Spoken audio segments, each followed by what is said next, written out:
It's been an exciting week for CNN. Russian collusion is still a lie. They spent 2 years telling the country, but they finally got someone to leak information on Donald Trump's taxes from 30 years ago. That information showed that Trump lost money.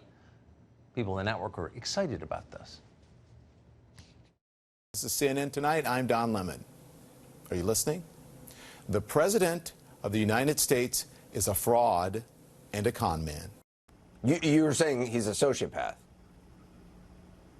Without any question. A con? All of it? All of it was a con. You know, this person is a walking fraud. He calls people losers, and he has such disdain, and yet he was literally the biggest loser in the country.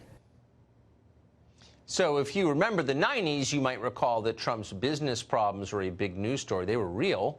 Trump wrote a book about them. But don't tell Don Lemon. He was shocked. You know what they say about gambling, casino gambling, right? The house always wins. Well, not always.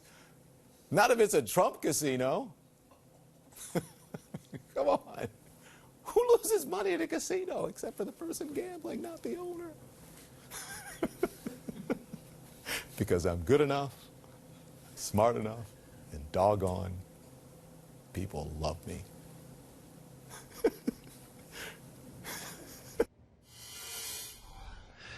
What are the odds that Don Lemon says that in the mirror every morning? Hi. Joe Concha writes about media for The Hill, and he joins us tonight. Joe, great to see you tonight. So they basically discovered that Trump lost a ton of money in the 90s, which anyone who was alive then knew because it was a major story, but this was news because why?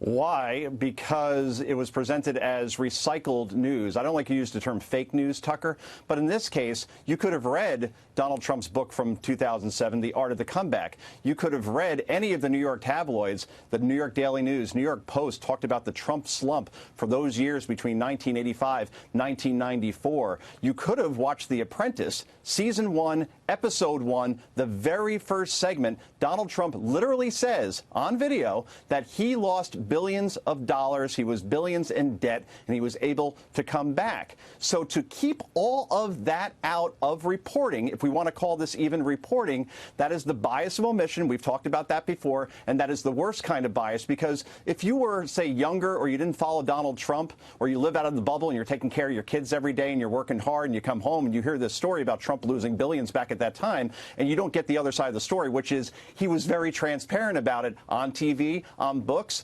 You're being sold a bill of goods here that this is new revelation when it was anything but new, Tucker. Yeah, I mean, this was his whole story, right? I mean, he bragged about it endlessly.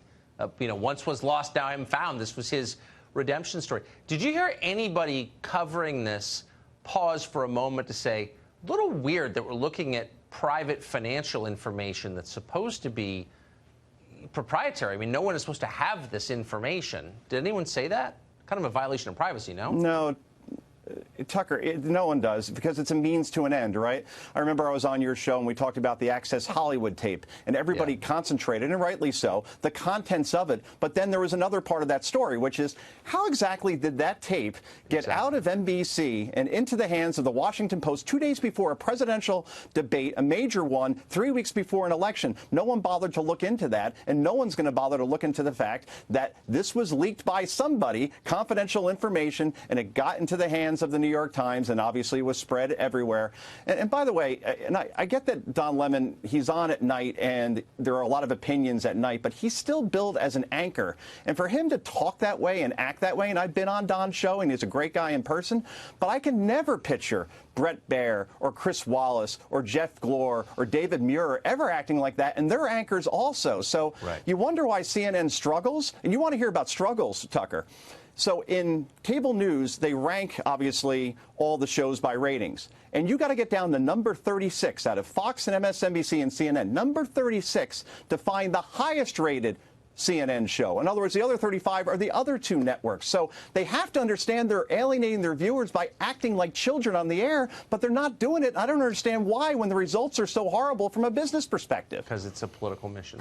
I think that's it. Joe Concha, great to see you tonight. Thank you for that. Happy Mother's Day. Happy weekend. Happy weekend.